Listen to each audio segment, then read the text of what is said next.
Eu passo a palavra para o nosso expositor, que Jesus te inspire a ser mais.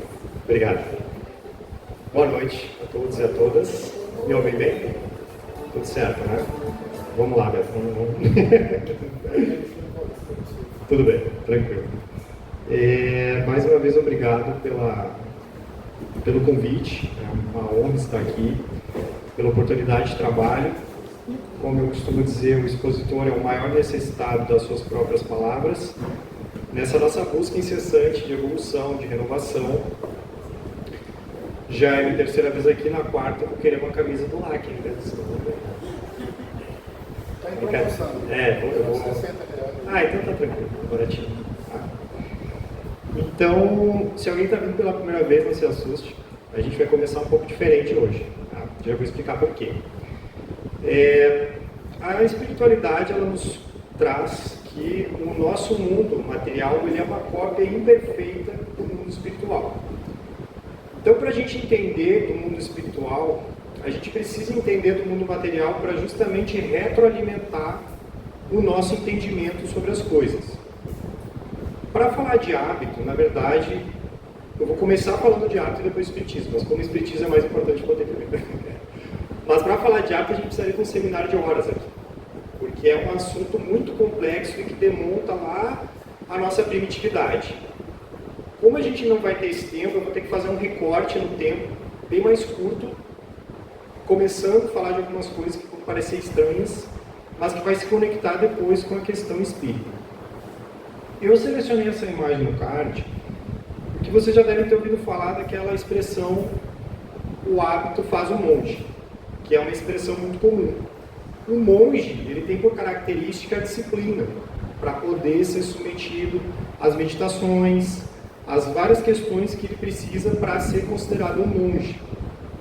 E essa disciplina ela só vai vir com o hábito, que é o que a gente vai tentar entender um pouco hoje, da onde que surge, né? E como que se estuda o hábito.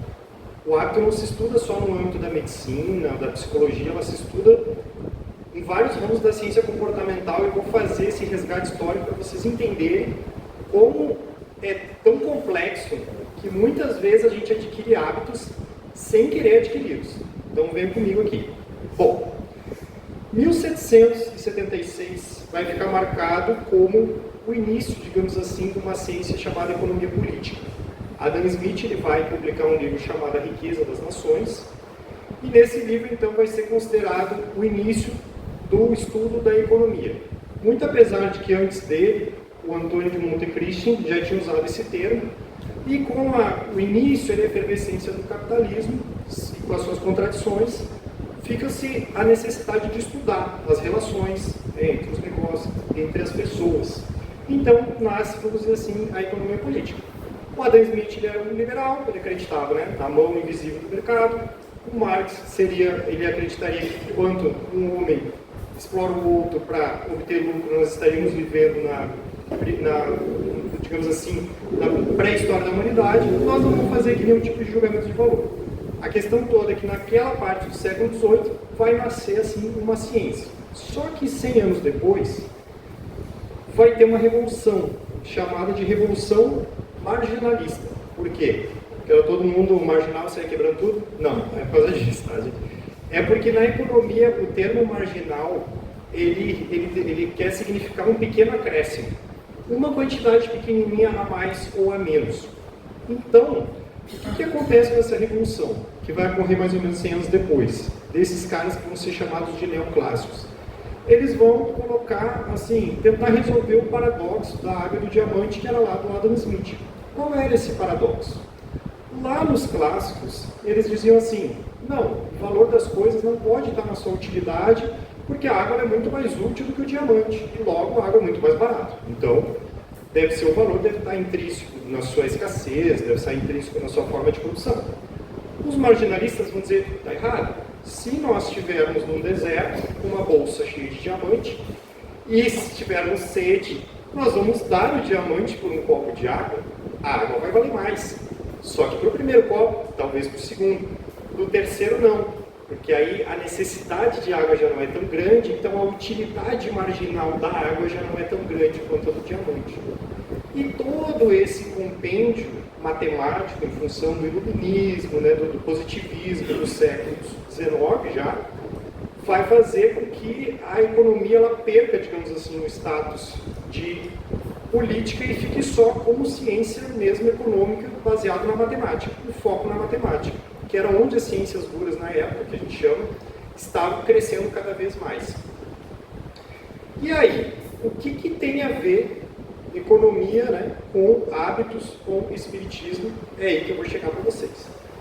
Essa teoria que a gente chama dos neoclássicos, de 1800 e alguma coisa, ela até hoje é a principal vertente que se estuda a microeconomia. Apesar de ter vindo outras vertentes, como os desenvolvimentistas, os monetaristas e tudo mais, ela que vai continuar como uma das principais, porque eles vão se basear no que aquilo que está escrito Homo economicus. Como que eles vão definir a economia? Eles vão definir como uma ciência para fazer a alocação eficiente dos recursos que são escassos para as nossas infinitas possibilidades e necessidades. E a base da ciência é qual? É que o homem ele é um ser egoísta. O homem ele vai ser um maximizador da sua utilidade. Ou seja, ele vai sempre tomar as decisões baseado naquilo que for melhor para ele. Essa vai ser a base da ciência. Então, quem lembra? Teve uma palestra sobre hábitos aqui no início do mês. Quem é que lembra qual foi o capítulo que a Terezinha Cabral escolheu aqui para ler na frente? Ninguém lembra? Difícil, né? Ela escolheu o egoísmo. Por quê? Porque nós vamos ver nessa construção que eu estou fazendo que a construção dos nossos hábitos ela está muito enfocada dentro do nosso egoísmo. Que ele é quase inerente das nossas, vamos dizer assim, versões anteriores como homens não espiritualizados. Então, os hábitos que vão ser construídos vão ter uma carga muito forte da nossa animalidade.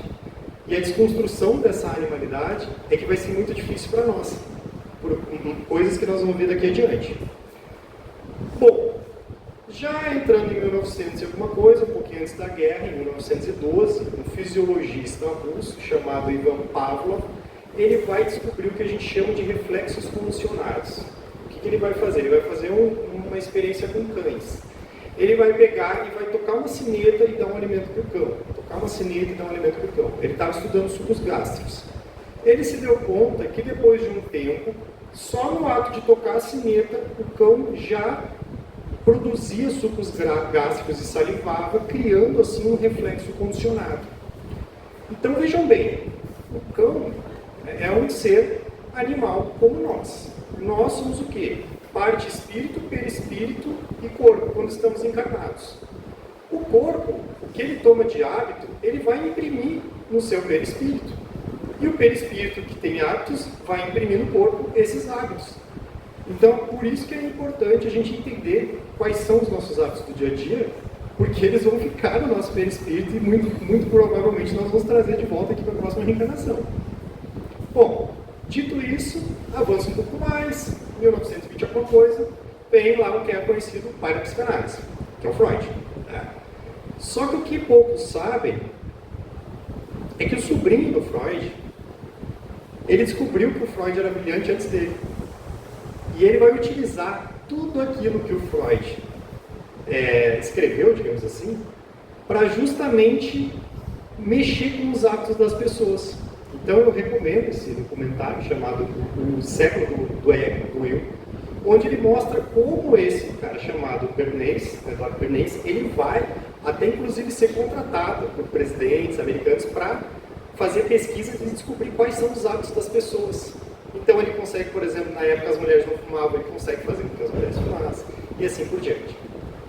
Mas deixa eu fazer uma pausa, que senão daqui a pouco o Beto vai me expulsar se eu não falar, né? Vamos falar de Paulo, depois a gente continua a nossa jornada. O Paulo, as pessoas acham às vezes que o Paulo ele foi arrebatado, né? E é muito comum a gente ver isso em outras religiões. Ah, eu fui arrebatado, eu vi Jesus e mudei minha vida. Não existe isso, tá, gente? Com todo respeito. O Paulo, quando acontece o que acontece com ele, que ele vê Jesus desencarnado, ele realmente entra em choque, claro, né? Vai contra tudo aquilo que ele acreditava, ele sente espiritualmente um ser superior, mas ele vai passar anos e anos de penúrias até se tornar realmente o cristão que ele se torna para escrever as epístolas. Essa questão de a pessoa, de uma hora para outra, virar alguma coisa, não existe isso. A gente vê no Livro dos Espíritos, lá fala, a natureza ela não dá saltos. A única ocasião que se vê uma mudança drástica de personalidade, documentada na ciência pelo menos, é quando tem algum trauma muito forte, tipo experiência quase morte, essas coisas realmente, tem muitas pessoas que mudam drasticamente de personalidade. Mas fora isso é raríssimo, muito menos com experiência religiosa. Por quê? Porque a gente sabe que não há religião que vá fazer a pessoa do nada largar de mão todos os seus hábitos, de tudo. Ela vai fazer uma construção. Então, o livro do Paulo Estevam é um dos melhores livros espíritas, porque toda aquela ideia que a gente tem de Paulo, a gente vê ali como ele sofreu para se transformar em quem ele se transformou. E isso não é só com o Paulo, foi com todos, até as pessoas que nós admiramos, Chico Xavier, Divaldo. Divaldo fez um monte de psicografia, e a Joana disse, não, bota tudo fora. Eles tiveram que ter uma disciplina, Chico lá desde pequenininho com a madrasta, né? Então todos esses ícones espirituais que a gente conhece, eles passaram por uma vida de muita luta, de muita disciplina, para conseguir chegar onde chegaram. Então eu queria fazer esse enfoque para quem o livro do Paulo, eu recomendo demais o Paulo Estevam, porque ele trata essa história, porque a gente fica pensando, será que em algum momento das viagens dele no deserto ele não deve ter pensado em se arrepender e voltar atrás? Ele pode ter pensado nisso. Afinal, ele foi, os amigos, o pai, todo mundo abandonou ele. Possivelmente em algum momento ele pode ter pensado, será que eu não tô indo? Mas ele foi perseverante, ele continuou no caminho dele. Muito bem. Voltando lá na nossa jornada, né, com relação a como que a economia nos vê, como que a ciência nos vê como agentes econômicos, vai nascer uma nova abordagem, que é essa da ciência comportamental. E um dos ícones dessa abordagem é o Daniel Kahneman, que é um careca. O outro é o Amos Tversky, que é o amigo dele, acabou falecendo mais cedo. Mas quem ficou mais conhecido foi o Kahneman, porque ele escreveu esse livro chamado Rápido e Devagar, Duas Formas de Pensar, e inclusive ganhou o prêmio Nobel por causa das publicações dele. Ele faleceu em 2024, mas deixou um legado muito grande. O que o Kahneman ele quer dizer, ele quer quebrar com aquela estrutura que eu mostrei no início, que a gente é sempre racional, sempre egoísta. Ele disse, não é bem assim não. Até porque a gente tem dois sistemas no cérebro. E agora a gente vai fazer uma brincadeira. Quem já conhece a brincadeira não estraga. Quem conhece não estraga. Quem não conhece responde a primeira coisa que vocês pensarem, vocês respondem aqui e a gente vai avaliar a resposta. Combinado? Então olha só.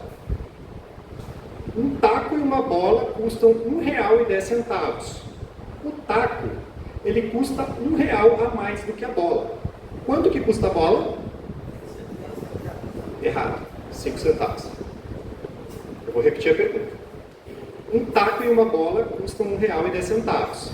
O taco custa R$1 a mais do que a bola. Quanto que custa a bola? 5 centavos. Porque se a bola custa 5, 1 e 5 o taco, 1 e 10.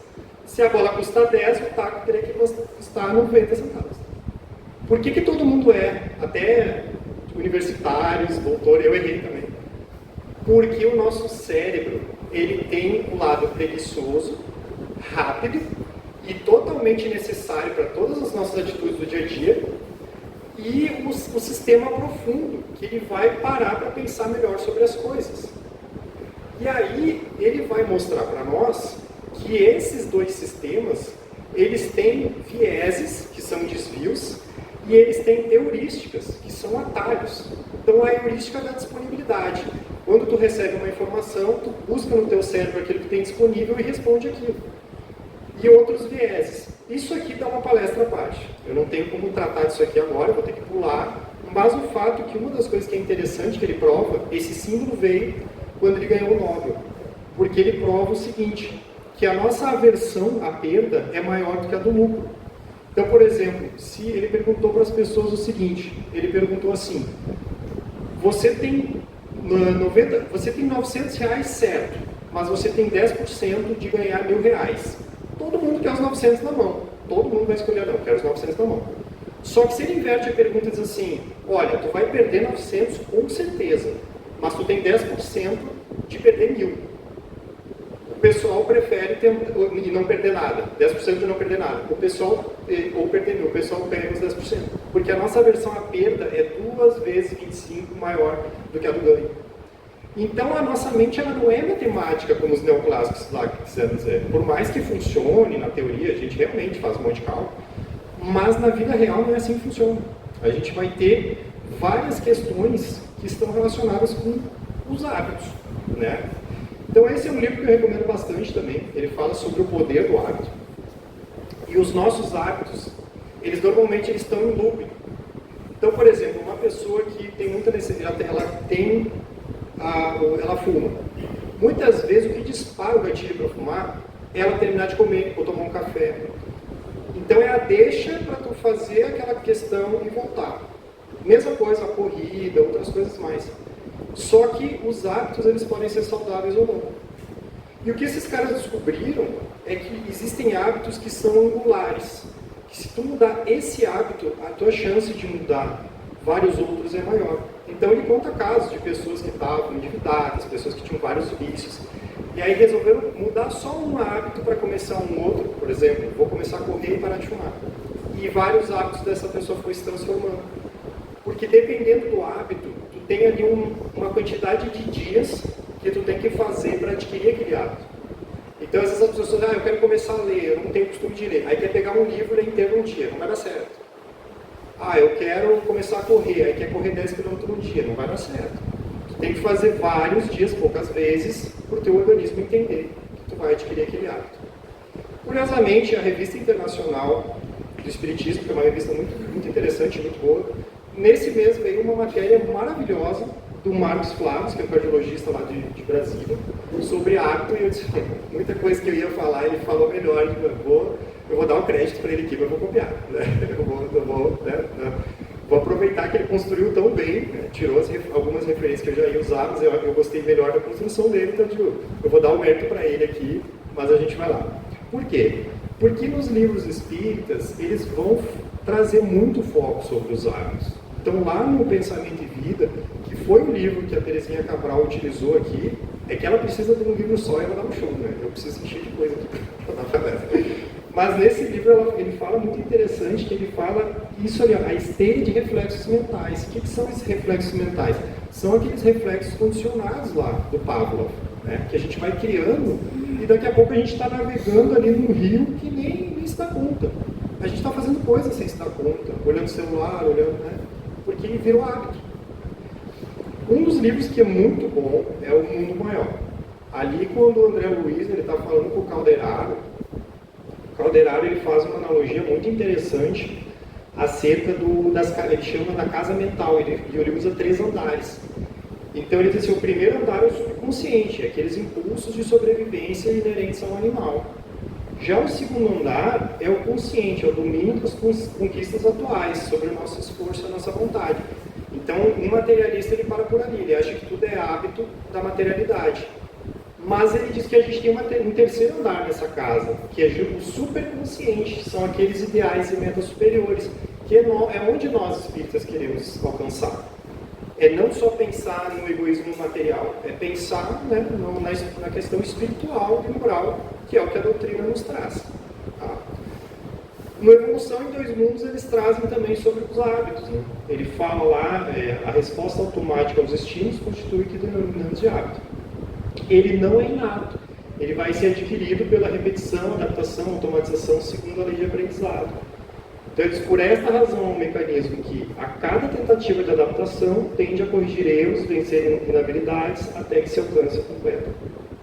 Ou seja, ele vai dizendo que a cada reencarnação, a gente tem essa possibilidade de se desfazer de hábitos ruins e adquirir hábitos bons, que é o nosso objetivo principal. Né? E depois a gente vai falar um pouquinho deles. No Mecanismos da Mediunidade também, esse livro é um pouco mais técnico, né? Ele não tem toda uma história por trás, cada capítulo ele vai trazer um estudo mais técnico sobre algum assunto. Mas ele vai falar dos reflexos condicionados lá, né? Comer, dormir, hábito que se fixa lá no inconsciente. Então seria lá na primeira casa, no primeiro andar da casa. Né? Então, a repetição de todo pensamento que se transforma em ação irá constituir-se de um hábito que passará a manifestar de forma de comunicação com o mundo exterior. Também trazendo essa questão importante da gente, né, cultivar os nossos bons hábitos. E o último livro que o Marcos traz, naquele artigo que ele traz na Revista Espírita, é um outro livro chamado Reforma Íntima Sem Martírio. E o que eu achei interessante no trecho que ele destaca, eu fiz alguns cortes, eu não peguei tudo que ele escreveu, né? A matéria é mais completa, depois se alguém quiser eu posso passar. Mas o que eu achei interessante foi essa parte, que é o treinamento da empatia, né? O aprendizado de saber ouvir, o cultivo do respeito à vida alheia, a cautela no uso das palavras, tantas coisas que são pequenas, mas são difíceis de fazer, mas que demandam um esforço do espírita, se quiser realmente ser um espírita. Senão a gente vai viver do jeito que qualquer um vive de fora. E eu peguei ainda um outro livro, que é muito interessante, do Consolador, é um dos primeiros livros lá do Chico, né? Acho que, sei lá, deve ter sido perto do 20º que ele escreveu. É um dos primeiros livros, que é um livro de perguntas e respostas. Esse livro aí também, assim, junto com as obras básicas, é muito interessante. É de perguntas e respostas, né? E aí, a questão 254 é, olha, o que é a paciência e como adquiri-la? Aquilo que, acho que só eu não tenho aqui, né? Todo mundo tem, né? Difícil, né? A paciência hoje em dia tá escassa, né? E aí ele falou, aquela alma que realizou muito amor em si mesmo. Aí tu vê essas pessoas que são iluminadas, né? Os Gandhi da vida, o próprio Chico, cheio de paciência, porque ele transborda amor, ele já entendeu o amor nele mesmo para transportar para os outros. Tudo vai se resumir nessa nossa busca de entender, né? Cultivar o amor.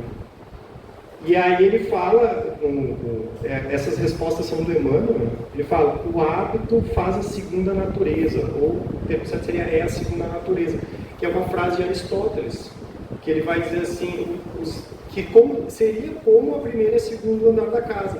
A natureza a gente não controla muito, mas os hábitos a gente pode controlar. Os nossos hábitos a gente pode controlar. Tá? Muito bem. Bom, então, seguindo adiante aqui, a gente vai ver então, e os hábitos, né? Como é que estão aí os nossos hábitos, né? dos espíritas. Né? Vamos falar de alguns aqui. O hábito da oração. Quantos aqui, às vezes, passam o dia inteiro e não fazem uma oração? E aí, o hábito aqui não é aquele hábito de simplesmente, não, eu tenho que acordo e já faço mecanicamente. Não é nesse sentido, né? É no sentido de estar realmente habituado. Então, ao acordar, é um momento muito distinto da nossa vida, porque ali a gente está saindo do mundo do plano espiritual e entrando aqui no mundo onde a gente vai ter vários desafios. Então é interessante a gente dedicar esse tempinho ali no início do dia, poucos minutos, para tentar fazer essa conexão. E não deixar para fazer só lá antes de dormir, que é importante também, mas durante o dia. Né? A gente vê, por exemplo, os muçulmanos tocam lá, se tu esquece, bota o alarme no teu relógio, para lembrar. Daqui a pouco tu não vai mais precisar do alarme, tu vai saber que... Eu, por exemplo, eu uso muitas vezes o horário de almoço, que daí eu lembro, né, depois, antes ou depois. Então, a oração, ela é... Se eu fosse escolher um dos hábitos angulares lá do livro, seria porque ela vai te abrir para todo o resto. Ela vai facilitar tu ter a empatia, vai facilitar tu estar mais flexível para fazer uma caridade para te doar, porque tu já vai estar mais conectado.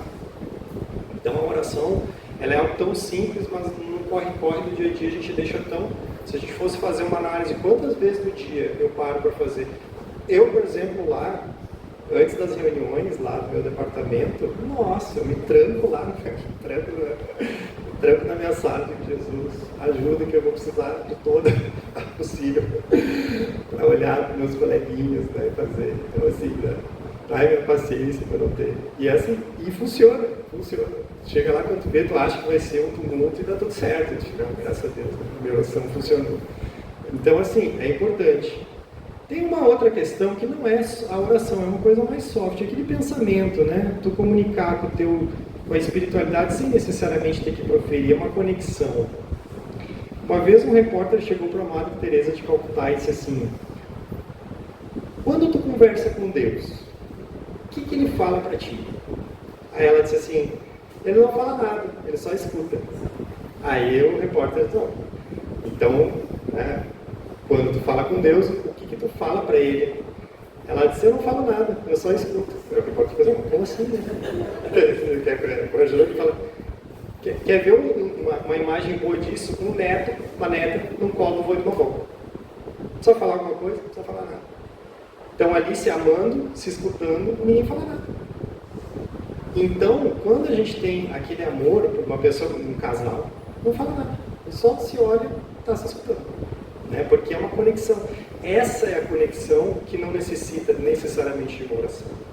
É aquele pensamento, é aquela coisa que a gente tem com a espiritualidade. Pode ser com o nosso mentor, pode ser com Jesus. Isso é um hábito muito interessante. Ele também te traz uma leveza para o dia a dia. Vamos mais. O Evangelho no lar. Pô, a gente tem espírito e não faz o Evangelho no lar, não dá. O Evangelho no lar é aquele momento da família. Se nem todo mundo quer fazer, tudo bem. Aqueles que não querem, respeitam ali o momento. Mas é uma tradição de Jesus. Reunir ali, vamos ler uma aqui, vamos fazer. E isso é um hábito que tem que ter. A gente lá tem, desde que Deus nasceu, ele faz, não tem escolha. Ele vai lá e participa, e um lê, o outro faz.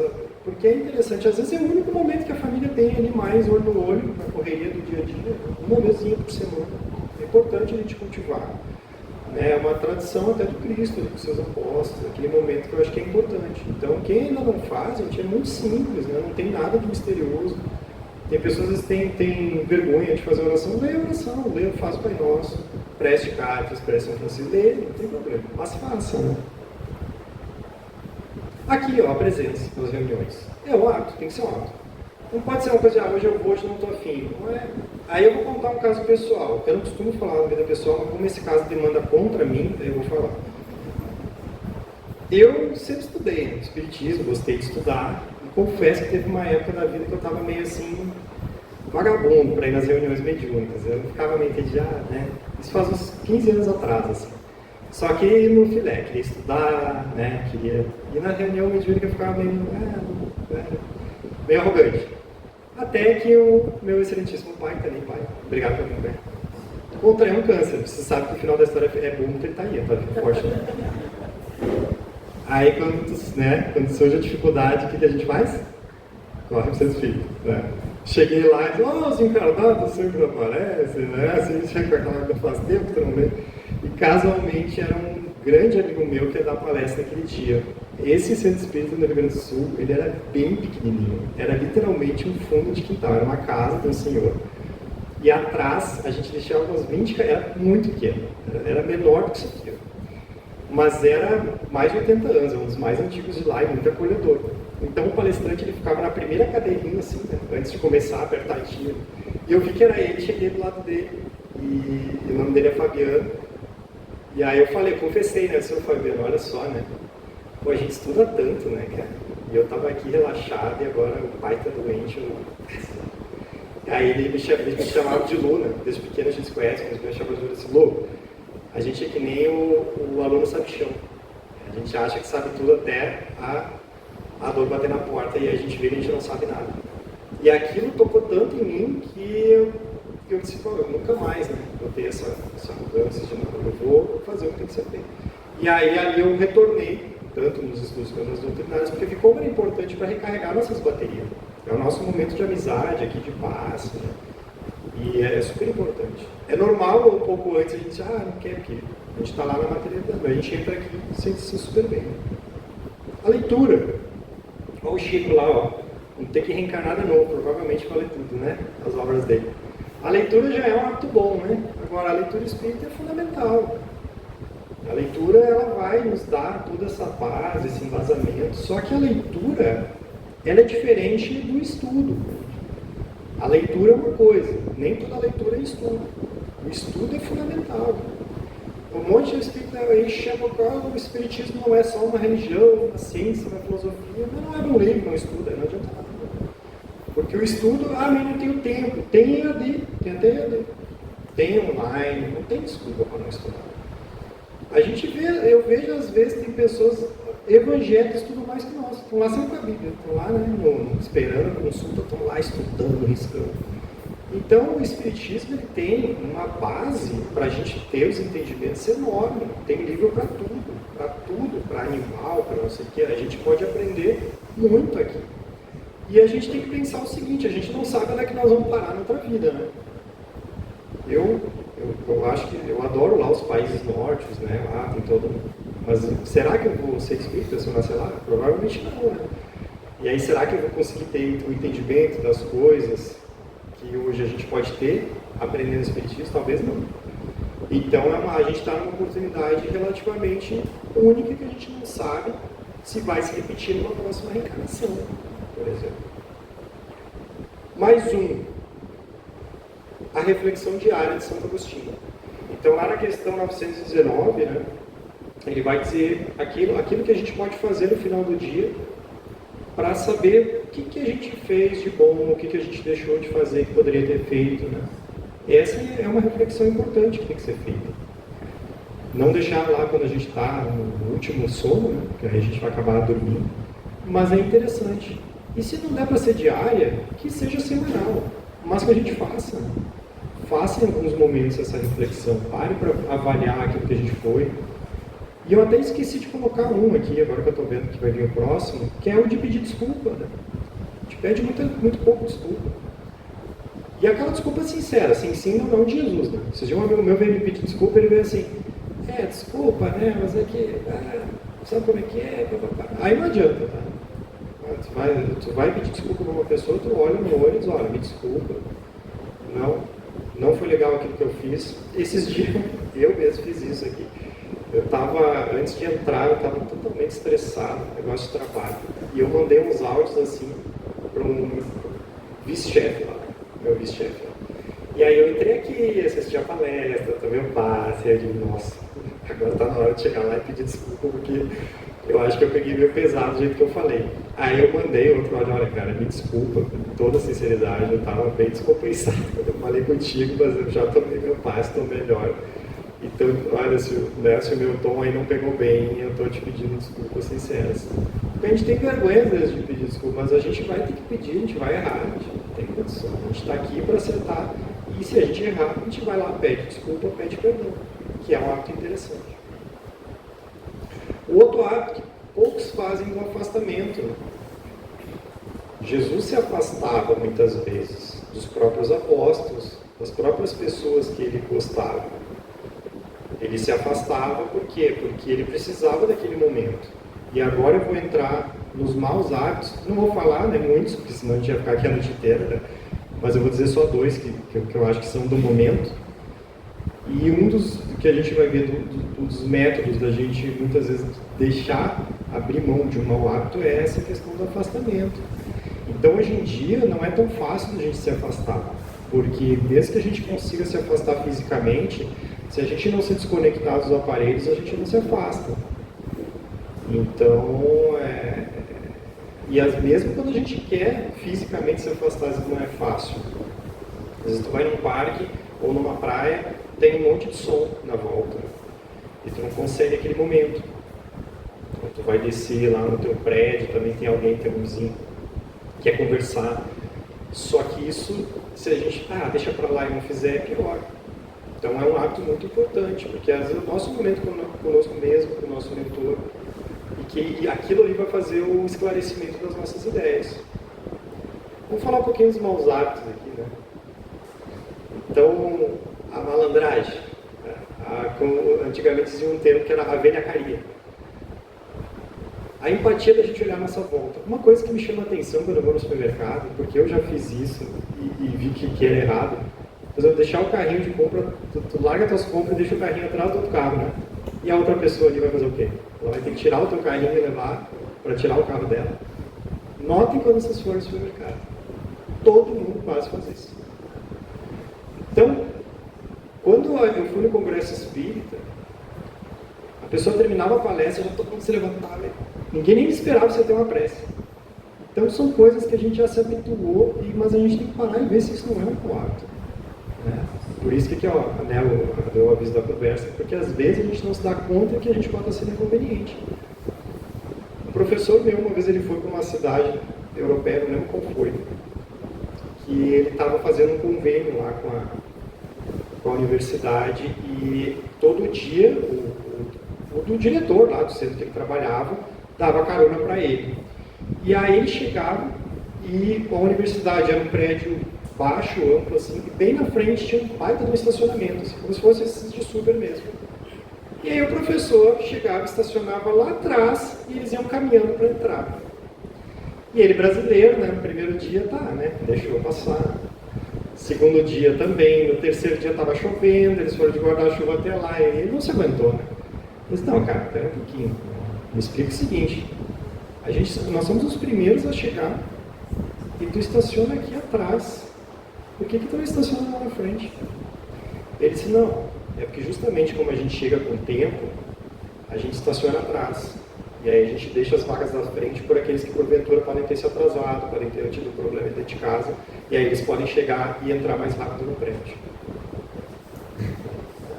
Quando é que nós vamos chegar nesse nível? Mas, para vocês verem como, né? O que são esses tomates aí, gente? O Chico Xavier, ele tinha um costume, ao voltar do trabalho, de passar numa vendinha que era bem simples, assim. Era de uma amiga dele que vendia ali os hortifruti, não era o açaí, o tacadão, não era um... né? E ele sempre pegava os 2, 3 tomates bons, os 2 mais ou menos, assim. E ela achava aquilo curioso, né? E o Chico sempre fazia isso. Aí um dia também ela não se aguentou. Ela disse, Chico, me explica por que toda vez que tu vem aqui comprar meus tomates, tu compra uns tomates bonitos e outros mais ou menos. Ele falou, olha só, se eu pegar só os tomates bons, quem que vai pegar esses mais ou menos, né?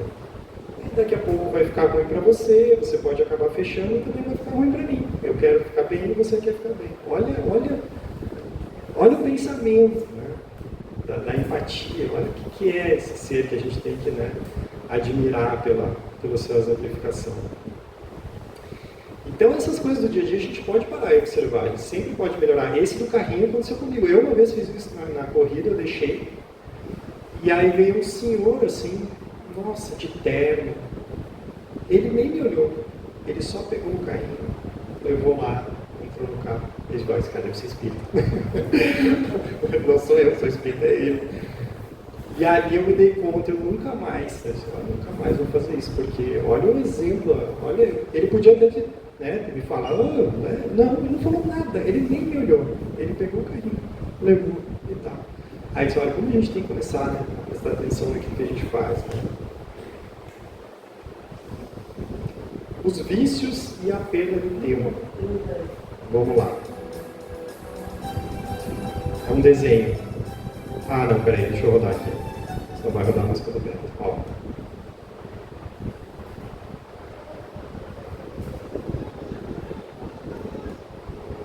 Ele está dizendo, não, Zeca, não olha para a luz. Ele não consigo, é tão bonita. Esse aí é nós nas telas de computador celular. Nós estamos que nem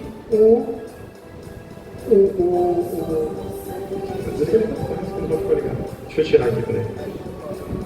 Então, a gente está que nem um mosquitinho que precisa ir lá da tela, senão, né? Olha o absurdo dessa reportagem que eu vi. Os alunos, eles estão pegando o material de consulta lá para estudar e colocando nesses vídeos curtos para estudar, porque esses vídeos que ficam ali apodrecendo o cérebro.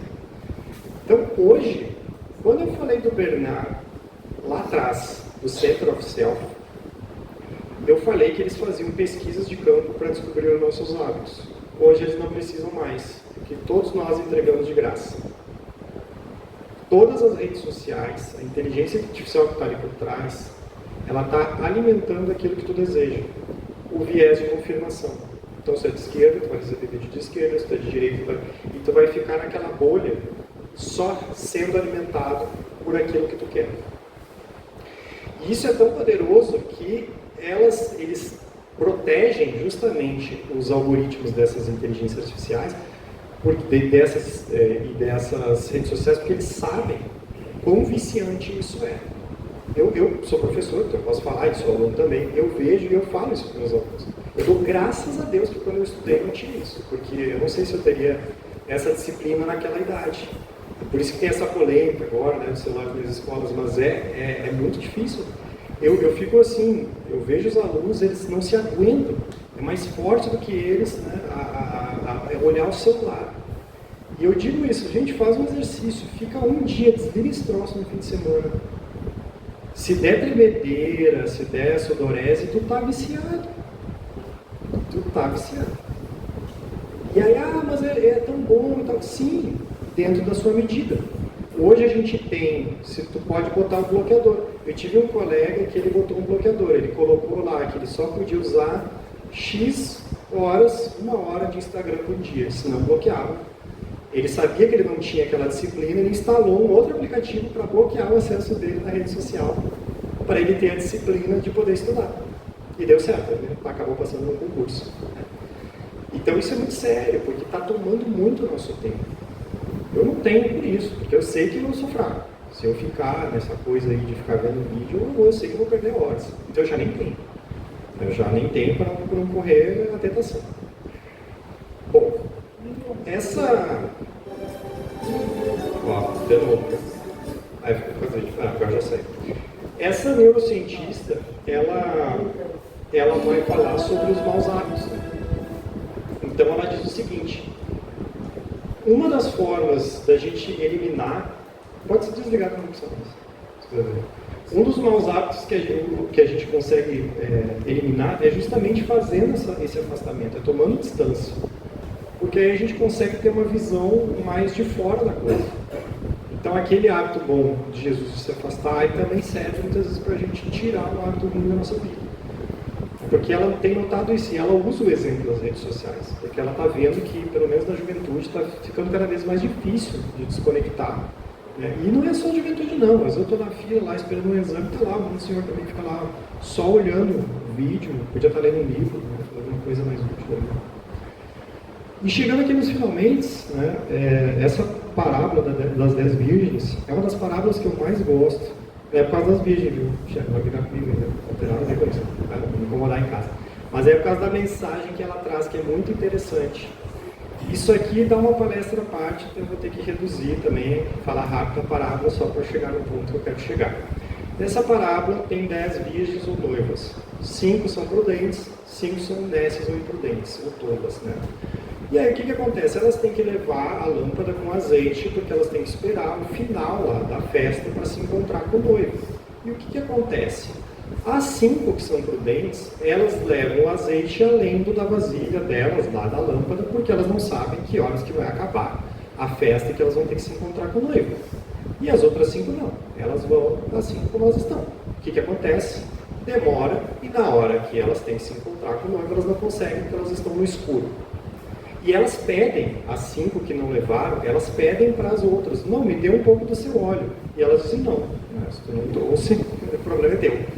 E aí até a gente fica numa reflexão meio estranha, né? As parábolas normalmente são coisas de caridade, de dar. Por que é aquelas que tinham azeite e não deram para as outras?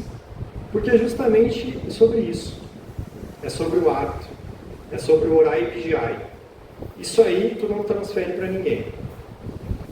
O hábito da caridade, que eu ia também colocar, acabei passando, os hábitos que a gente tem, a bondade que a gente faz, isso a gente não tem como dar para ninguém.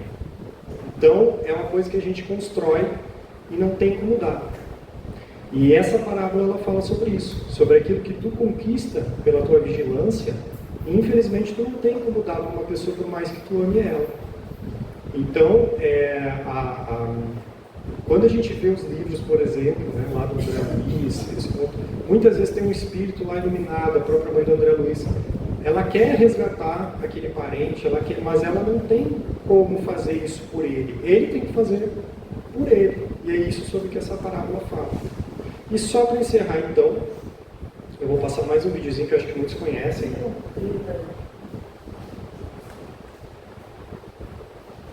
Não tem som. É só... Tem som, mas não tem problema. Veja o vídeo e depois eu vou explicar.